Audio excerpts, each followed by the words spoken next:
How is it possible that in just 8 weeks, I could lose 17 pounds and 12 inches, feel dramatically more energized, more flexible, more loose, reduce cellulite? I saw muscles emerge. I need less sleep. I start looking forward to seeing myself naked in the mirror, being the younger, smaller version of me, but not even that, a better version, having pants fall down, all of this at 51 years old, dealing with hormone stuff, dealing with a past injury, appendicitis, coming back from all of that despite hormone shifts and becoming a grandma. That is what I want to talk to you about in the 8 Beautiful Challenge. And today, specifically, we're talking about the workout and exercise component of that. Let me share some of this with you. I'm Jennifer Lucas Gibbs. Thanks for being with me. I can't wait to help you understand some of these components that help me feel successful. And so this is a training that I did inside of my hashtag 8 Beautiful Challenge group to explain the philosophy and mindsets of exercise, as well as some of the core components. Let's go through that. I'm never going to lift weights. I never want to. I don't care about my arms. I'm not trying to improve my arms. I just want like a flat stomach and like a toned booty. And I just want to lose some weight off my thighs. That is what I said 20 plus years ago to a personal trainer that was consulting me and was trying to help me improve my body. I had just had my first daughter. And as part of a gift to myself, I was going to go to the gym for some me time. She was about 6 months old, and I was fortunate to have a neighbor that worked in a daycare of a gym. And she's like, I'll watch her. She's totally safe. You don't worry about leaving her for half an hour, just drop her off. I'll personally watch her. And she was a good friend of mine. And you go to the gym. So I thought, okay, I'll take a little bit of me time. It felt like I could like justify it and still be a good mom and still take a few minutes for myself. And so that's what I did. And as we talked about my goals and I wanted to lose the baby weight and tone up, she says, you need to strength train your upper and lower body. And I'm like, no, upper is fine. I don't care. I just want to look good in my jeans and fit back in my pants.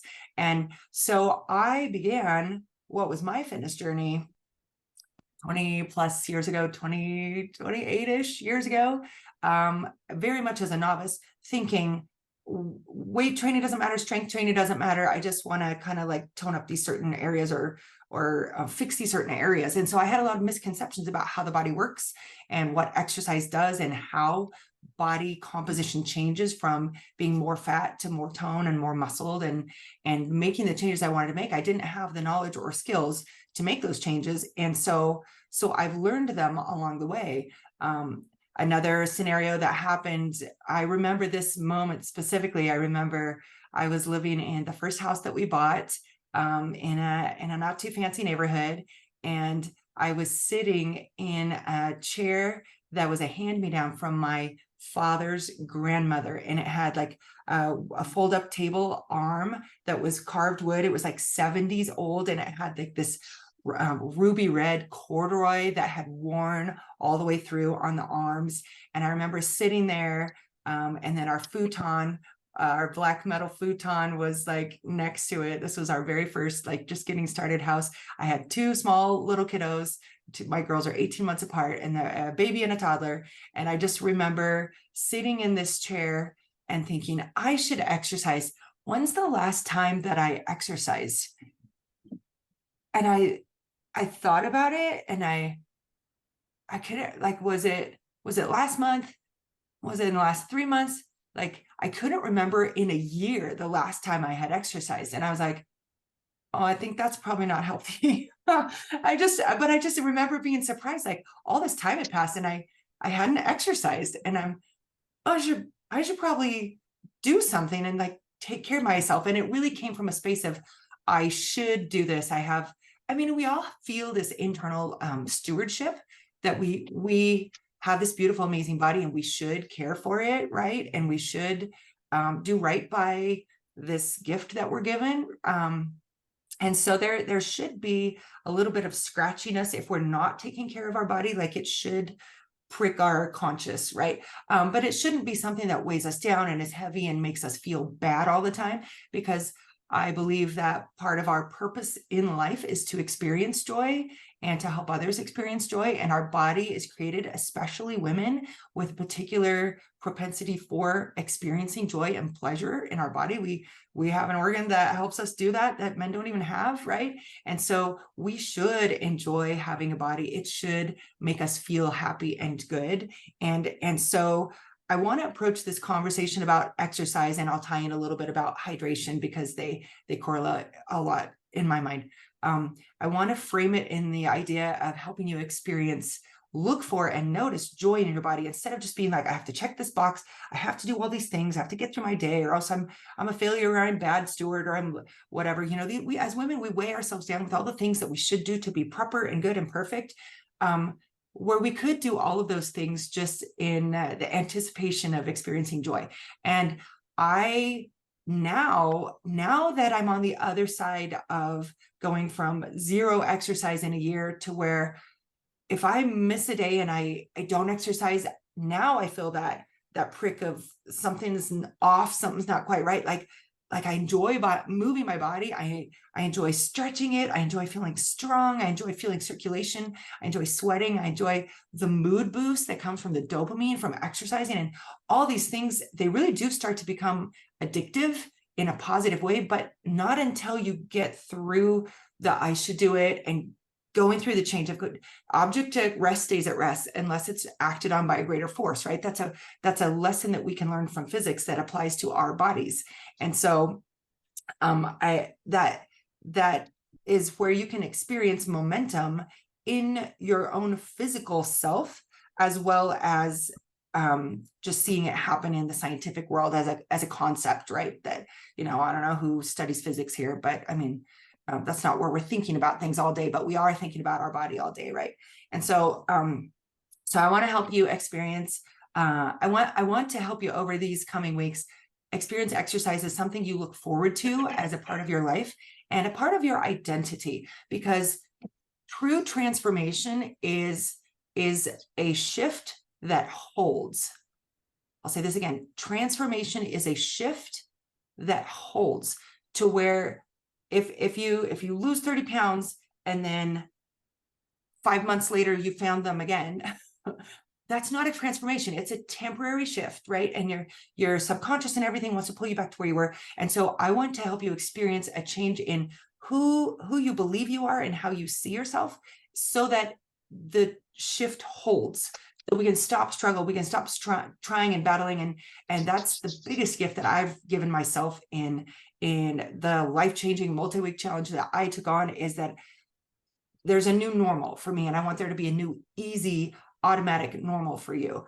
I remember early on years ago looking at magazines. I used to buy fitness magazines, and I would see these beautiful women on the covers, and I would look at their toned legs and stuff, and I'd be like, how do I do that? And I was looking for like the diet pill, or like the book. I mean, like you, I'm sure I've owned so many diet books, and just all these different ways. And it's human nature. We all want the easy button, right? We just want, like, just tell me, just like, what's the easiest, shortest version to help me lose the weight, right? And to like just so I can stop having the struggle and pain, right? And I remember looking at these fitness magazines and these bikini models, and I would be like, I want to. I think they're athletes. They must work out. Like, how do I look like an athlete? And it really was an epiphany for me. Like, and I don't know if it was like a message, like inspiration, because it's like, she's not getting the message. If you want to look like an athlete and feel like the energy and all those things and the strength, but mainly I just cared about looks at that point. If you want to look like an athlete, you have to be an athlete. And for me, I don't know, this may seem like a basic concept to a lot of people, but for me, like, my head kind of exploded. Like, this was a huge paradigm shift. Like, oh wait, what? I can't like take that pill or drink that protein shake. Like, I have to become something new that I wasn't before. And so all of these thoughts are where I began when I did not identify as a fit person, right? I identified as kind of an out of shape mom, past her prime, and I kind of had assumptions, and I would let you maybe consider what are your assumptions that you come to the table with about your body and about how much you think you should weigh? I kind of just assumed that probably everybody gains weight after they have kids. And so if I have kids, I should probably going to have weight. I'm probably going to struggle because that's everybody that I knew, that had kids, in the 90s. That was, it was either you're like an aerobics, whatever, or you're just kind of like doing the mom thing. And there wasn't a whole lot expected. And I didn't really feel much pressure to like look super fit. And I also kind of didn't expect to really ever be as fit as I had been before. In fact, at one of those gym classes where I had my daughter babysat by my neighbor friend, I was in aerobics class, and I'm like, I like aerobics. I think it's fun. I'm not terribly good at it, and I don't look the part necessarily, but I thought it was fun. So I tried an aerobics class. This would have been 1996. And the woman in front led this great class, and I was so inspired, and I was like huffing and puffing and trying to keep up. And at the end of the class, the director of athletics just did a little Q&A kind of with this woman who had like an amazing body. And they started talking about, that she had just ran a marathon. And I was like, wow, okay, that's impressive. No wonder she has tons of energy. She's totally in shape. And then they started talking about, how many kids do you have? And she's like, oh, I have 5 kids. That was another like paradigm shift. Like, you can have babies and then go back to like looking as fit as I would imagine someone with 0 kids had, so like all of these ideas, I mean, these epiphanies kind of highlighted assumptions that I thought I had that held me back, and that kind of helped me stay at a level that I didn't know I was holding myself back to. So I bring you these stories and illustrations because part of the workout and part of being fit and part of staying that way, building that identity as like, I see myself as a person that's mostly fit. I am an exerciser. That's a label we have on ourselves. Or I am not an exerciser. That's another paradigm that we put on ourselves. So I want to bring awareness to that, because if you can say, you know what, I'm not just doing this 8-week challenge. I'm not just going to get myself fit. I'm going to become this person that enjoys fitness and benefits from it. And this is just a part of who I am and what I do. And now that I'm on this side of it, I don't feel right without it. It's almost, I don't feel complete without it. I don't feel comfortable without exercise in my life. If I miss a day, then okay, sometimes I'll take a rest day. I usually would take Sundays off as a rest day for my family and faith, and just and to focus on those other areas instead. But in general, like if it's a normal day, even if I'm on vacation, even if I'm like, I want to do something, I enjoy that. That's part of who I am. So I want to help that be part of who you are. And I think addressing the mindset part of the workout is so important, so that you don't burn out, so that you don't do it as long as you possibly can. And then you find you're like, oh, it's done. I can get rid of it, because it's such an important part of being a healthy person long term. Okay, I hope I didn't talk too much, but the why of becoming that person is so important. So what are my results over the 8 weeks that I put a focus on doing these steps that I'm sharing with you? As I started thinking about them, there was just more and more and more. So I'm like, let me jot these down. So the first thing everyone wants to know is, how many pounds did you lose? So 17 pounds during that 8 weeks is what I measured on like the very tail end. It was as much as 19, because sometimes maybe my weight dipped toward the end, but then it came back a pound or 2. And that depends on hydration and what's going on in your bowels and all that kind of stuff. So even though I lost up to 19 pounds, and this is literally in day 1 to day 57 of the 8 weeks that I measured this, 17 pounds, 12 inches. I did not feel what I label food frantic. I wasn't like, oh, is this done? Like, I can't wait for this to be done so I can just like go back to eating what I like. I did not have that. I did not have this white knuckle diet feeling for the first time ever of any program I've ever done. I started to see my muscles emerge. I was like, I've never had arms like this. Like I'm like, what's happening? My shoulders all like, this is new. And I did an amateur fitness competition before, and I worked super hard and trained. I never saw muscles like that. And that's not everybody's cup of tea, but I was like, wow, the more muscles you have, the more calories you burn, because muscle takes more calories to maintain. So muscle mass is good, and you can get toned at whatever level that you like. But I was like, huh, I'm like, what, whose body is this? Literally, my husband, I went on a walk with him on Sunday, and I said, take a picture of me in the fall leaves. And I was wearing some little short shorts and a tank top, and he took a picture. He sent me the picture several days later on the phone, and I'm like, who's this woman? And I'm like, that's me. It's kind of like when you get a haircut and you're like not used to your hair, and you look in the mirror and you're like, oh, you kind of startle yourself. I'm like, wow, like it really is dramatic what was able to happen in 8 weeks. Less back pain, less joint pain, and more mobility. And even as far as like just stretching and my back popping by itself without me trying to be like, pop my back, like just in the stretches, my spine adjusting, my flexibility and my joints coming through, less stiffness, noticeably smoother skin. The smooth skin, I didn't really notice because it happened over time, but my husband happened to be out of town just as I was doing the beginning part of 8 weeks. He was gone for about 6 of the first weeks that I did. And he came back and he's like, wow, your skin is so smooth. What do you do? And I was like, I don't think I did anything. I didn't even do like a scrub or a brush or anything. And so that was unexpected and even unnoticed by me. Let's see, dramatic reduction in cellulite. And I'll talk about how cellulite, and you probably maybe didn't think that I had that problem to deal with, but there's a lot of pictures. I recently took a vacation in Hawaii before I started this, right? And there's a lot of pictures I didn't post because I'm like, oh, my bum or my legs don't look good in that. And just quickly on cellulite, if you imagine a hammock net, have you ever laid in a hammock and kind of like, if you have extra fat, like it kind of pokes through the hammock, that's what's going on in the fascia and the things underneath of your skin. And the more extra weight we have there, then there's more that pokes through the mesh of the hammock, right? And so by reducing your amount of fat, it's one of the factors that affect cellulite. And so since there's less pressure on the net under my skin of fascia for fat to poke through, then it automatically kind of starts to look smoother. In addition to that, having muscles, we're not gonna have a long discussion about cellulite today. Maybe we'll do that later, but that is one of the benefits that I saw. I was like, huh, okay, I wasn't specifically targeting or trying to solve that problem, but what a lovely benefit, right? And so I just had to mention that was one thing.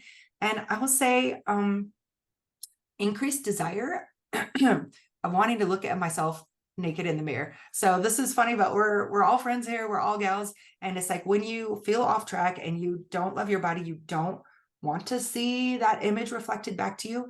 But as you start to be proud of yourself, even the first day when you say, I'm doing this, I'm deciding, I'm committing to this, and nothing has really changed enough for you to actually be able to notice the change in your body. You wouldn't be able to measure it, but in your mind, you're like, oh, I know. And you start to look for what's good, right?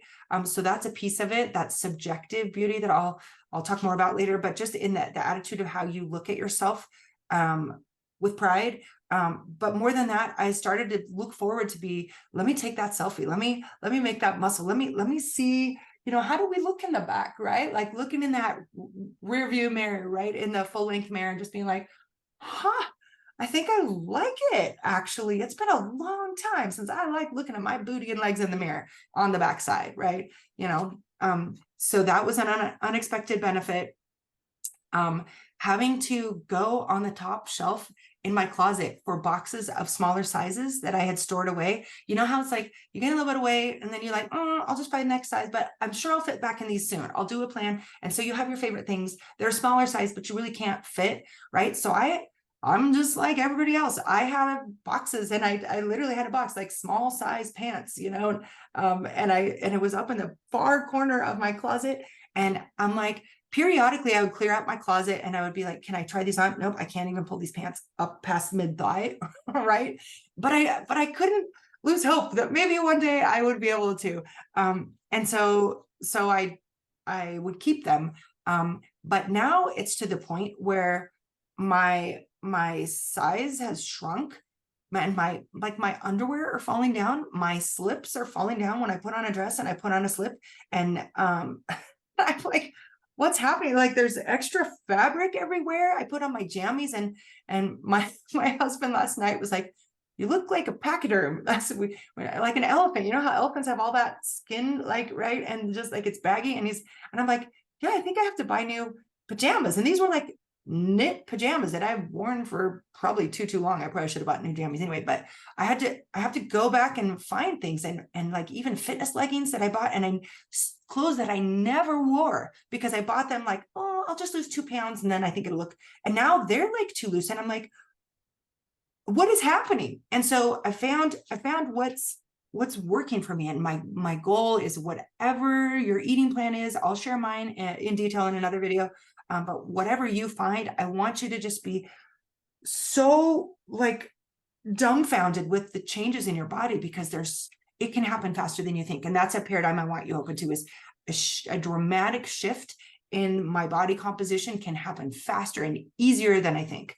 That's such a good part of it. Okay, smaller sizes, finding not only the younger, smaller version of myself, I'm like, oh, this is what I look like when I was in college. Like, when's the last time I weighed? For me, it's 140 something, because I was kind of sitting at 171, 173 at the beginning of this 8 weeks. And now I have seen 147 on the scale, and I'm almost 5'10". And so don't compare my numbers to yours if that's not relevant. You know, you do you, and you compare you to you. But for me, I'm like, that is a huge change, and it's healthy. It's done in a healthy way. So anyway, but not feeling just like the younger version of myself, but just like, I didn't look this good 30 years younger. I couldn't see my muscle tone. I didn't have that flat of a stomach, or like my stomach is actually getting flatter than like my swimsuit, right? I mean, I was early 20s when that happened.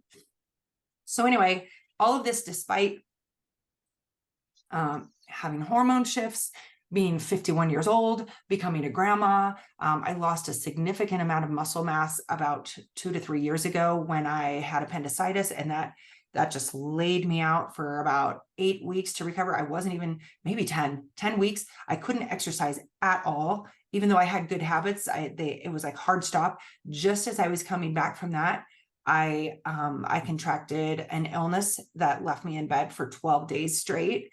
And so just as I was starting to be able to exercise again, so it was effectively like I went from daily workouts to just 4 months of no workouts. And that use it or lose it. If you don't use your muscles, your body's very efficient, and it goes to like, let's get rid of muscle mass. It takes a lot of calories to maintain that, right? So it's inefficient to keep muscle mass if you don't use it. So your body will resorb that and shift backwards, right? And so that's another reason, especially as we age, we don't want to be injured. We want to have strength. We want to have bone density, right? And so that's another benefit to working out. But so these are some of the changes that I experienced, you know, so along with hormone shifts and everything else, none of that matters. You can still transform your body dramatically in 8 weeks. Okay. The why and the reasons are so important. So I wanted to spend a significant amount on that, because if I stopped this video now about workouts, I think you still could dramatically shift yourself with your own workouts if you're just figuring out what works for you. And in fact, as I go into this, what is the right exercise? Everybody wants, like, what's the secret sauce? What's going to do the thing? The best exercise, drum roll. My husband's a drummer, so I can hear the drum roll in my head. I will tell you this, and I will not take credit for this. I learned this from Chalene Johnson, who is an infomercial style fitness trainer with Beachbody. And she one time said, what is the best workout? For every single woman, there is one best workout. And if you want to know what it is, the best workout is the one that you'll do. I know that's not helpful to some people, and they're like, I'm still stuck. Being able to enjoy the process, right? And finding something that you can stick to, that is the workout for you. That is the thing that will enable you to behave consistently in the space and make it long-term and create that shift that holds for you. So for me, when I wasn't exercising and I wasn't being consistent, I like to dance.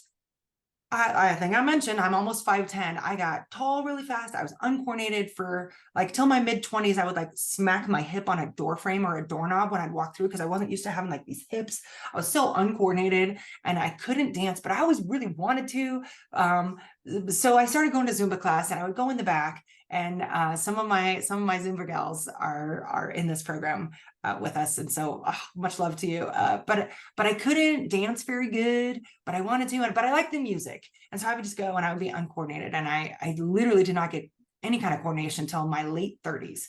And so, but I would show up because I liked it.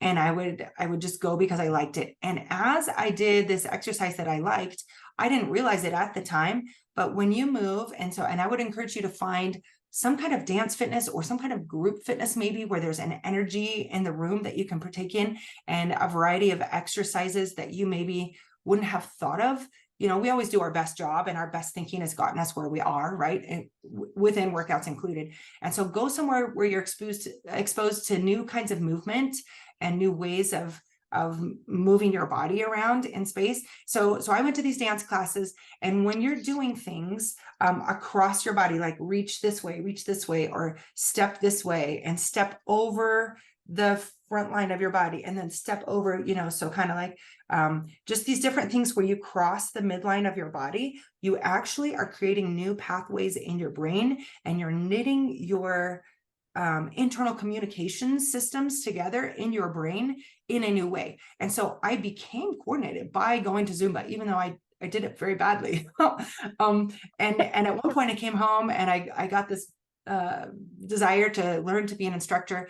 And I said, babe, I think I'm going to start teaching Zumba. And he's like, oh, sweetie, you can't dance. Somebody needs to tell you, you know, I don't want you to be made fun of. I don't want you to get hurt feelings. You can't dance. And I'm like, no, I figured it out. Like I somehow had turned into this dancer, right? Another label, right? Where I never had been that before. So the best exercise is the one that you'll do something you enjoy. I had a friend, again, wanting to stay consistent. I had a friend that loved racquetball. I'm like, I just want to do something with a friend. She's like, come do racquetball. I'm like, I like racquetball. I'm not good at it, but it's something that we did early in the morning for several days. And I was like, I look forward to it. I want to do it. So what is that exercise for you? What could you do that you maybe could enjoy? If you don't enjoy anything, can you enjoy taking a walk at sunrise or sunset?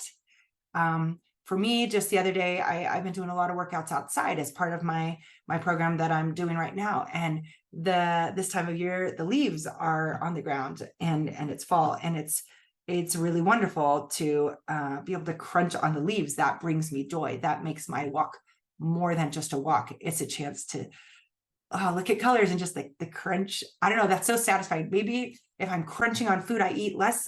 Maybe that's why I enjoy the crunch of the leaves. I don't know, but it just makes me happy. I like it. I like hearing the birds outside on the walk. So find what is it for you that you enjoy, because if you're just going to basic psychology, what we enjoy, we'll go back to, right? That's why we often return to foods that are not healthy for us, because we do enjoy those. So if we can find other pieces of life that bring us pleasure and joy, then that will be the key to sustainability, right? As this new lifestyle. And so let's talk now, switching from the philosophies of fitness to the actual components of physical fitness. So I'll give you a little bit of background. Not only did I become a regular exerciser, I did go on to be that aerobics instructor. Actually, I got my first group fitness exercise certification to teach Zumba. And so dance fitness, I really was able to take that weakness and make it a strength by focusing that.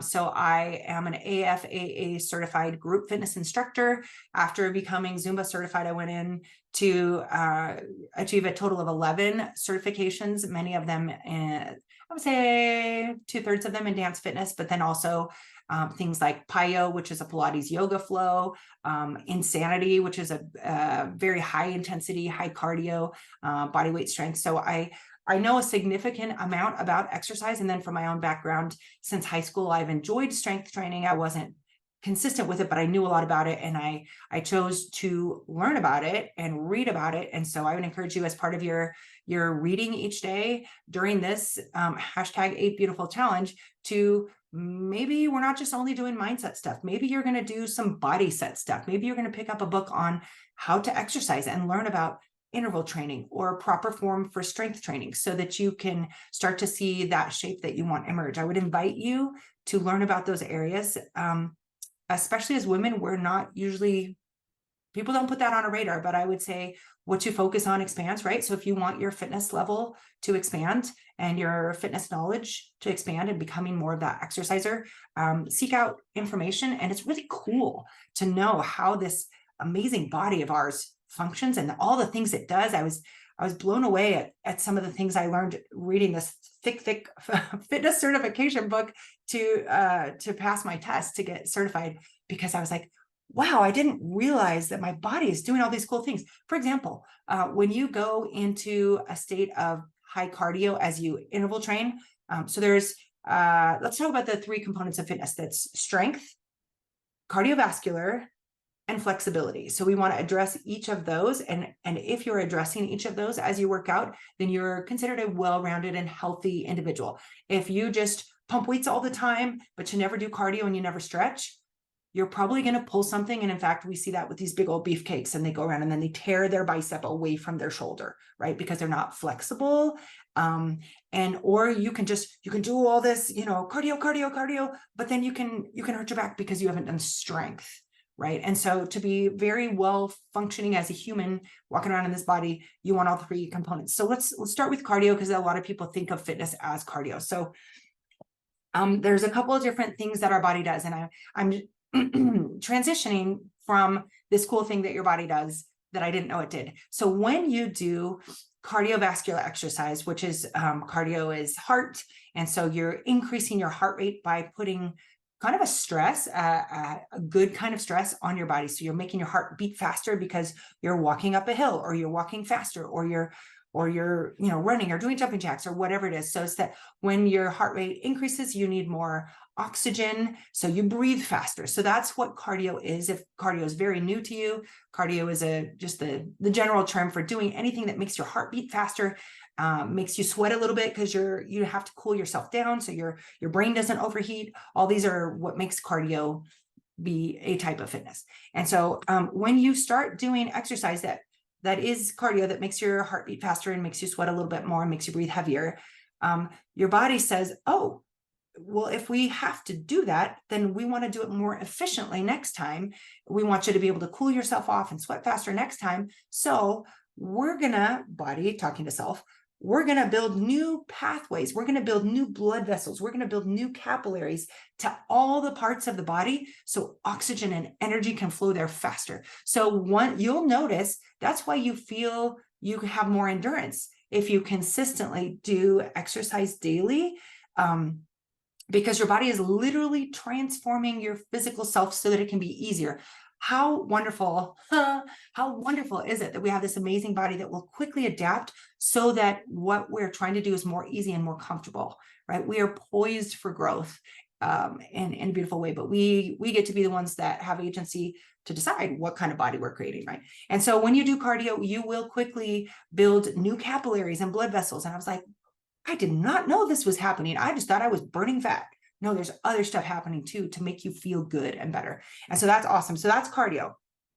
Flexibility is just like what it sounds like. If I have something that's stiff, it doesn't want to move. If we try to force it to move, it could break or tear, right? And so if we have stiff, short muscles, then it's going to restrict your range of motion. And especially not only muscles, but also joints need to be moved to maintain the fluids that keep them flowing. And so that is a benefit that as you do more cardio in the beginning, you may have heard that you're supposed to warm up, right?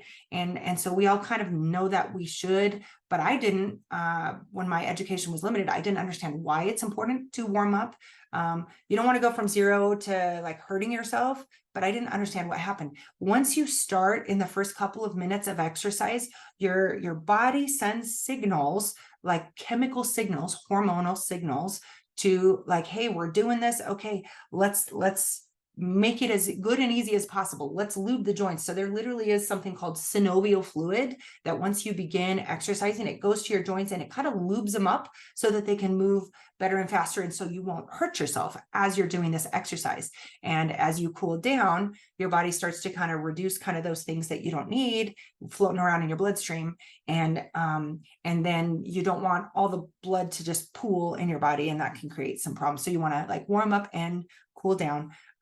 But again, what a beautiful adaptation, right? And so when we want to get warm, and then when the body is ready to stretch, and it can be gentle, for flexibility, you're wanting to prevent, I want to say this just right. It's hard to communicate. So your body wants to stretch, but it also wants to protect you. So if you've ever been to a class where they said, you know, like raise your hand as high as you can, stretch, stretch, stretch, high as you can, hold it. And then 10 seconds later, like, can you reach 1 inch higher? And I, oh, I can. And then they're like, can you reach 1 inch higher? And you can experiment with that. You can test that out. But it's not just that you didn't do a good job of reaching the first time. It's just when you hold something for 10 or 20 or 30 seconds, your body had been protecting you. It doesn't want you to go to absolutely the final limit of what you can stretch. Because if you stretch 1 inch higher than that, you'll hurt yourself, right? So it protects you. It's like, we'll let you stretch 80% and feel like it's 100%. But if you hold that 80%, your body's like, okay, we're not getting damaged. Okay, you can stretch a little more.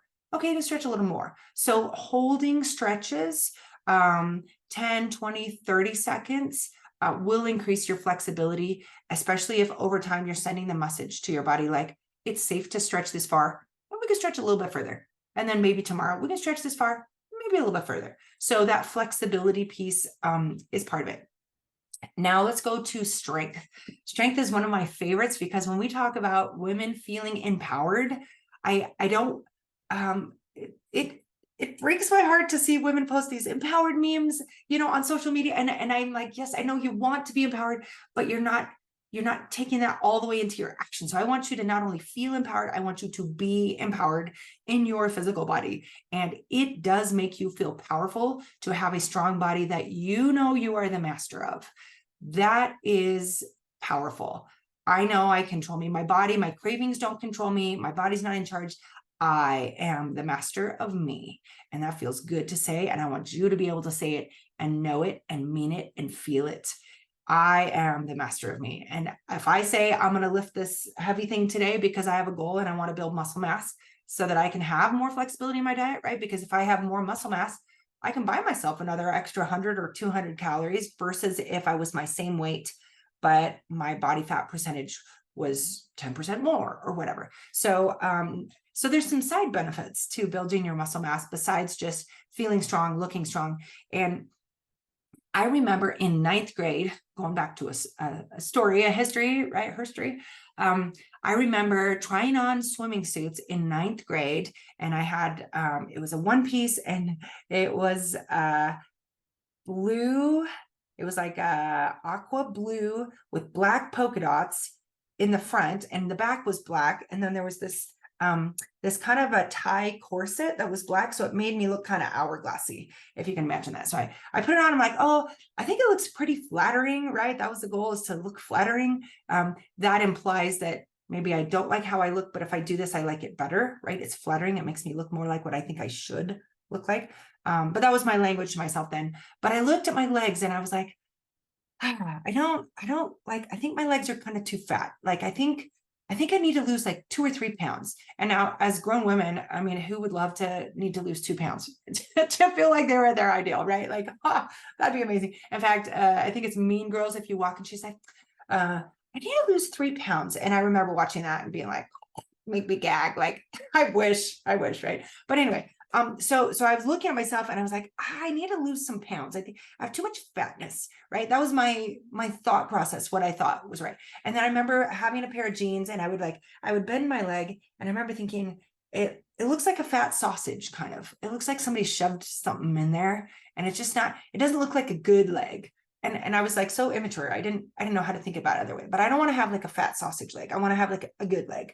And I really wish someone had trained me then, that my pounds, my number of pounds was on, because I was like in my 130s then, which for me would have probably be a fine, good weight, right?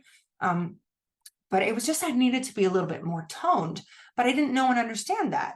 And so the weight was fine. I didn't need to lose pounds, but I just needed to tone up, and I didn't know how to do that.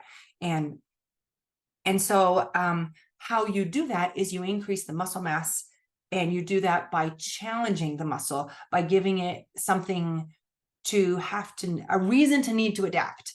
So on cardio, if you do the running, let's say you're a marathoner and they call that steady state. I'm gonna raise my heart rate, and it's gonna stay elevated. I'm gonna run for 10 miles or however long. If you're a marathoner, I'm not a runner, but my heart's gonna be up, up, up. It's gonna be here, and when I'm done, it's gonna come down. They call that steady state.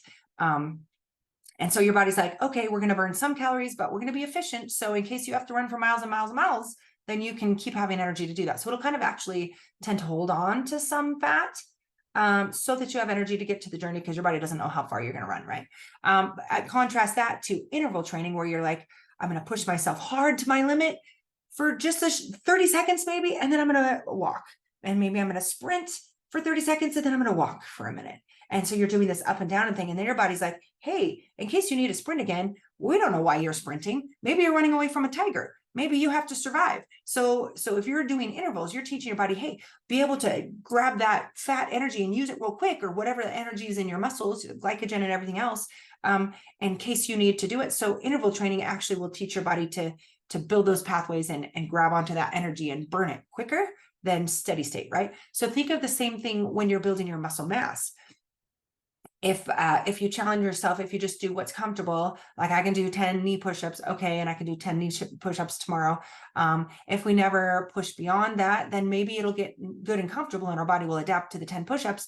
But if we then do 10 knee push-ups and 2 push-ups on our toes, right? Or we do 5 toe push-ups or 1 toe push-up, or we couldn't do it.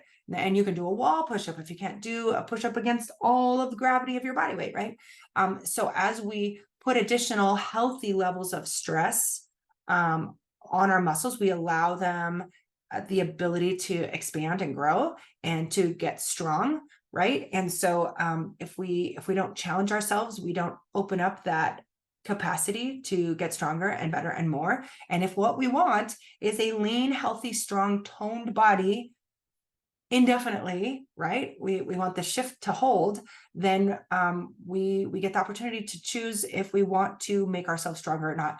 And I will just tell you that there's so many wonderful, beautiful analogies in fitness about how to handle things in other areas of our life. And when I have something that is heavy and hard to bear emotionally, mentally, situations, relationally, whatever it is, I have had some really challenging interpersonal and like mental kind of things recently. And when I handle those with grace, my capacity expands. Just like when I lift a weight and I do it with breath. Breathing is important, to breathe through your challenges that you're facing mentally and emotionally, as well as physically.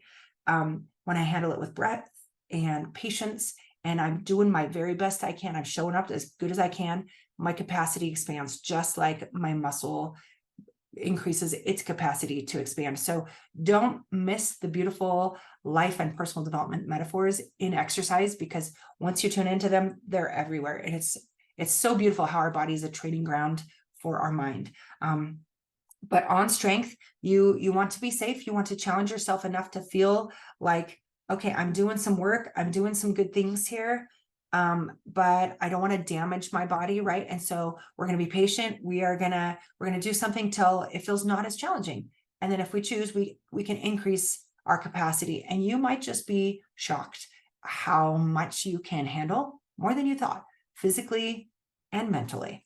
And so you can, and I think I'll start posting more specific workouts, but I just want you to know that as we address strength, you can lift a weight to build strength. You can pull on an exercise band to build strength. You can just hold your arm in the air. Have you ever seen somebody hold like a water bottle, like on stage? I've seen this done. They're like hold your hand out, hold a water bottle, and then they'll talk to him. And after like 3 minutes, they're like shaking, like, oh, right. And that's literally 16 ounces. And so something that just challenges you is important, to just do it in a healthy way, and to just, say, could I do more? Could I do 5 more seconds? Could I do 1 more rep? Could I do 2.5 more pounds? Is it you maybe starting doing a wall push-up, and then maybe you move your feet further back from the wall, so it's a little more gravity, and then further back from the wall, it's a little more gravity. How can I stretch and increase my capacity? Sometimes just your own body weight is plenty. Sometimes it's you versus you. You can push on. This is isometrics, is a form of resistance training. I can push my hands against my hands. And if I do that for 30 seconds pretty strongly, I will feel it tomorrow. You don't have to have all kinds of equipment. You don't have to have, you can use your own body weight. You can use gravity. Like I said, you can use bands if you're traveling. That's easy to pack. That's easy to use in all kinds of different ways. You can do traditional strength training where you lift a bar or you lift a dumbbell. You can go sit at the gym, and if this is new to you, there's usually people around at the gym that can help you figure some exercises out. At some point, I may release specific exercises, but that's not on my radar now. But I want you to find what works for you. But if you go to the gym, if you've never done this, on the side of each machine, there's like a little graphic in most good equipment, and they'll have like a little outline of the body, and then it'll have like a red highlight of what muscles you use, and here's where you start, and here's what it looks like when you're in full extension of the exercise. Like here's you at rest, and here's you actively doing the exercise to the fullest, right? And so I can walk up to a machine and I can see, okay, there's a person sitting and they put their foot behind this thing and they're just sitting there. And then when they lift the foot thingy with their thing, their thighs get a workout, the top of their thighs, the quadriceps, right? And so I can be like, okay. And then in that kind of machine, I could choose how much weight. And so in the beginning, you probably don't know how much weight. And I'm actually not going to tell you because I'm not your personal trainer. You get to be your personal trainer. And so experiment, play around. Maybe one day you want to do lots of repetitions, or reps they're called in the fitness circle, of a lighter weight. And you want to do it until your body feels it's a challenge. You want to exercise until you feel like kind of stopping. And then maybe you can do 1 or 2 more, right? So that's a philosophy, lots of reps with low weight, lots of repetitions, right? So maybe you have a 5-pound weight and you're going to maybe you're going to lift it 100 times. I don't know. Or maybe the next day you're like, I'm going to do an 8-pound weight, but I'm going to do it 15 times, right? So the higher the weight, generally the lower the repetitions to achieve a change, right? Because all body composition shifts and all weight loss, all toning up, muscle change, any kind of that comes from your brain. Your body, your hormones and your brain get signals like, we need to shift this. All weight loss happens right here because we tell the body to do things by challenging it. So don't miss that part. It's not like we have to force our body to lose weight. It knows what to do if it gets the correct instructions, and we speak to our body through our body and we tell it what we want it to adapt to, right? And so that's the idea for fitness. So I will just address overtraining, because I think some people have heard of this, and I don't want to not have time to recover. So when you're building muscle, you want to put a strain on the muscle, and it actually tears down the muscle, small micro tears. And then when you recover, your body says, well, we don't want that level of, exertion to tear it more tomorrow. So we're going to repair that tear and we're going to make it a tiny bit stronger. So if you lift the same amount tomorrow, it's easier, right? The adaptation we've talked about. And so you don't want to tear it down. So you don't want to do heavy weights too much without, say, a day to recovery. So generally, if you lift a heavy weight, you want to do that like on a Monday. Maybe Tuesday, you focus on cardio or on a different heavy weight. Maybe you do upper body and then lower body, or maybe you do front of the body and then back of the body. And we'll talk more specifics on some of this stuff later, but I just want you to have the concept of being able to allow yourself time to repair and recover. And that's how your muscle mass builds, right? And why it gets easier. So it's such a beautiful part of the process. But some people with this knowledge and understanding, they get concerned about like, what if I overtrain? So I'm going to give you the ultimate example of overtraining. I don't know if you've ever heard of the Iron Cowboy. I've already got one of my bottles down for the day. Iron Cowboy James Lawrence is actually someone local here to me. And I worked in tandem. I don't want to say we worked together, but I worked in tandem when he was doing this crazy thing. So he liked Ironmans, and so that's where you run, bike, and swim like crazy long lengths. And his family had a hard time picking him out of the crowd, so he started wearing a cowboy hat so they could. So that's where Iron Cowboy came from. So they could cheer for him and they could know when he was coming, and he could separate himself from all the hundreds of runners. So he's a fantastic guy, and he did these Ironmans, and he said, I want to do something no one's ever done. I want to do something that everybody says is impossible, and I want to just be epic, right? This is what he chose, because that's what he was into. And so he decided to do 50 Ironmans in a row, 50 days in a row. He would run an Ironman every single day. And people were like, that's impossible, you will die. Right? Like people were strongly advising him against it. But he decided he's going to do 50 Ironmans in 50 days in 50 states.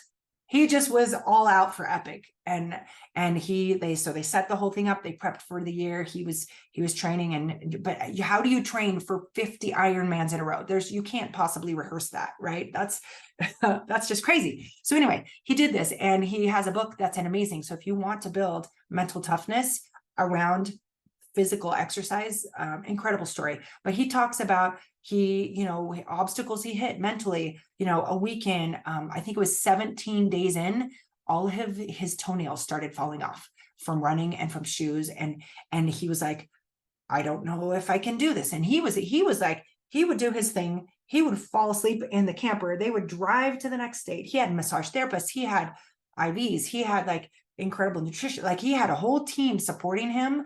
And if anyone could have ever been accused of overtraining, there you go. If you can say this permanently ruins, damages your body, there you go. This is the ultimate litmus test for that, right? And so he almost quit several times, but then he just was like, I can go one more step. I'll go to that landmark. I'll go. And he kept doing it. And after it looked like all was lost and there was no way to continue, it was simply impossible, he kept doing it anyway. But then a week later, his feet were totally refreshed and totally healthy and pain-free and better than ever before. It's almost he had to kind of shed his old lower level self and create this higher level that expanded capacity, right? And then he could do like that particular problem didn't bother him in that way for the rest of the time. And he ended up several races pushing a quadriplegic individual as part of kind of a charity or a give or helping this person expand. So his capacity so expanded, right? And it felt good. And now he trains, he's not handicapped, he's not permanently damaged, his body adapted, right? And so I just want you to know your capacity, what you're able to do in your physical body and your whole self might be immeasurably, unimaginably greater than what you think it is. So I just want you to be open to being much, many times more awesome than you think you are. Because I think you're here because you think you're awesome and you think you're like X amount of awesome. But what if you're like X amount of awesome, like way up out there, right? Because I think you are. Because why? Because you are infinite, right? There's no level, there's no ceiling on you. So what do you want to develop yourself into being, right? Okay, in the last few minutes, I want to chat about some specifics because I'm sure there'll be questions. And as I did my journey, I did a lot of my exercises outside. Half of my workouts were outside because that's the commitment that I had made to myself. And so that was going for walks, going for runs. You can do bike rides. There was sometimes I would walk and run. You can wakeboard, you can snowshoe, you can ski, you can whatever. There's lots of things you can do outside. There's lots of things you can do inside. If the weather is yucky, you can go for a walk in the mall if it makes you happy. right? You can go for a walk with a friend if it makes you happy, but just make sure what you're doing, that you're seeing the beauty in the workout. We want you to see the beauty in yourself and the beauty in this lifestyle, because if you like it, it brings you pleasure. Your brain will be like, do that again. And you'll be like, I'm not working out because I want to anymore. Or because I have to. It's just because I want to. I like it. I like it. That's just me. That's just me. What if just being a fit person and an exercise, that's just a given. I don't even think about that, right? Mastery is when you can do the thing without thinking about it automatically. You're proficient at it. It's just, you don't even think about it. You don't even kind of notice you're doing it. You're just like, you just do it, right? So I don't have to check out workouts anymore because I'm kind of at a loss without it. That's a given for me, right? And so I want each piece of this challenge to be a given for you. And so I'm just gonna, I'm gonna open up the chat. Oh, I see I've got somebody in there. Awesome. I'm just gonna open up the chat for any questions that you may have on health and fitness, on workouts. And I'm just gonna scan through my notes and make sure I covered everything while I give you a moment to either bring a workout question or maybe a discovery, an epiphany that you have had. We talked about all the good things that your body does when you choose to do this consistently. We talked about the tenets of fitness. The biggest thing is feeling like it's normal instead of hard to do these things, and just noticing what feels good, making this change permanent. And how can I, this is a good note to it looks like I covered a lot. I'm not seeing a ton of questions, so that's actually awesome. But I would invite you to ponder this question as we finish. How can I make moving my body on a regular basis something that I enjoy? What could I try? What's maybe your favorite thing that you've never discovered yet? How can I enjoy it? How can it fit in my life? Instead of feeling like we have to compartmentalize everything. This is something I learned from Stephen Covey's book, 7 Habits of Highly Effective People. How can I make my life more full and more effective by combining things? So instead of saying, I have to do my workout, I have to spend time with my kids, I have to weed the garden, whatever, what if your workout was a nice deep squat while you pull weeds with your kiddos or your neighbor, right? What if going for a walk was also my social time where I check in on my friend that I'm concerned about, and we have 20 minutes, 25 minutes to walk around and just have conversations that normally we don't have time for, right? How can this fit? Why is this the best thing ever, right? Why is adding exercise to X, fill in the blank, that you already do in your life, a way of doing it better? How can I link things I already do to things that I want to consistently do and chain those habits together so that I create an environment of support?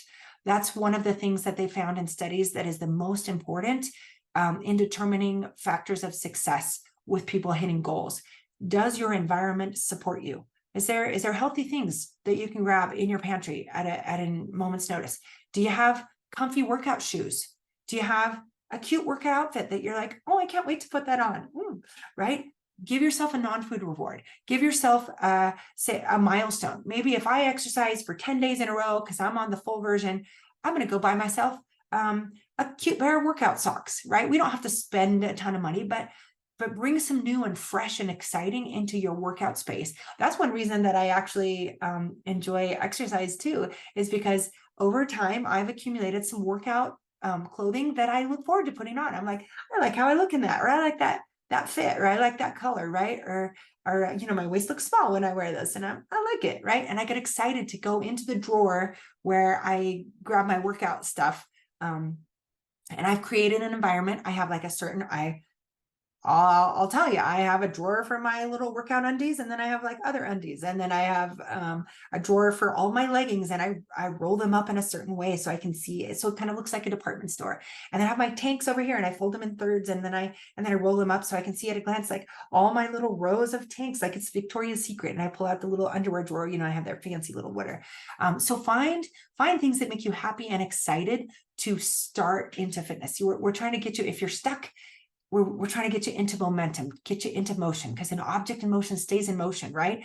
Unless it's acted on by by gravity or, resistance or whatever. So get yourself in motion, help others get in motion, and stay in motion and create that transformation, that shift that holds, so you become that new person that just is fit without thinking about it, that is athletic, that is an exerciser. I'm the kind of person that wears the size of jeans that I like to see on the label, right? I want you to become that person that is, not that person that's trying to or that's struggling to. Just let all of that be behind you. Just be like, I'm going to just be this new version. I'm deciding to be someone that enjoys exercise, and I find time for it, and I find joy in it, and I find friends in it, and it's just that's my new favorite part of myself, is that I'm an exerciser, right? So that is what I will leave you with today. Thank you for joining me. Wherever this video is posted, feel free to put comments or questions. I would love to expand on topics. I would love to know what else is on your mind that I can answer or solve, or if there are barriers, or I can't because my favorite thing to answer is, I can't because this. Let's figure out how to get around that wall or over that wall or make a tunnel through that wall, because it's so rewarding. We are given these physical bodies to enjoy life, to enjoy carting our spirit all around the physical plane, right? And to learn to master it, the lessons that are there for us. And so if I can play a part in helping you do that, that is so, so rewarding for me. And I have a personal belief that our bodies will be with us for a very, very long time. And I'll maybe expand on that, but I think it's important what we build ourselves into during our time of this life on this earth plane, because I think there are ramifications in the eternities for that. And so I want to help you build yourself into something that you truly love. I want you madly in love with yourself, not in an egotistical or prideful way, but just like, I have so much gratitude and love and appreciation, and I like looking at myself. I like feeling like myself. I want that for you, because it's been so beautiful for me to experience that. So that is my desire for you. Again, let's be in touch. I support you on this journey. And with that, I would bid you adieu. I love you. Once again, you're infinite, and I will see you on the path and in the group and in the conversations very soon. Have a beautiful day.